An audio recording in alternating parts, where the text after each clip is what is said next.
Тогорочне совітування прицягlo veľké число слухачів, які мали нагоду чути bardzo інтересантні преподавання з області защити рослинок і нових технологій у в'язі з прецизну полjoprivredu.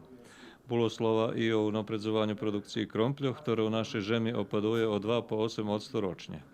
Bešedovane i o prognozno-zvitodavnej službi i jej predvidzovanju chorotoh i škodljivcoh, potim o zjavljavanju novih virusnih chorotoh na cibuljoh, paradičoh i na hraščku, o očuvanju gotovih produktoh, ali i o možljivostu za pravenje nove fabrike štučnih hnoja u Srbiji, bo vekšinu uvožime po visokih cenah.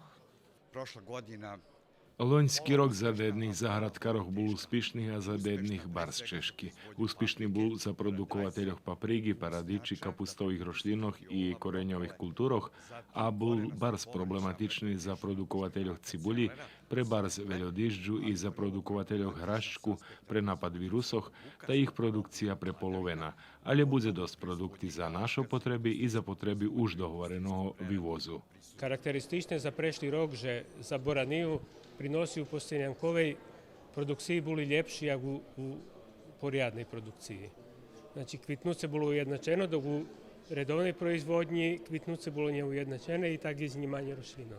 Popri toho, že še veľi obavajú, či želenjava zo spijacoho bezpečná pre vše vekše pirskanie so pesticidami, profesor Ilin hvari, že pred 2 rokami analizovali plody na ostatke pesticidoh i čeških metaloh pri vece jak 100 produkovateľoch i že ne našli ani jeden prikladnik za pregmirnu dozu.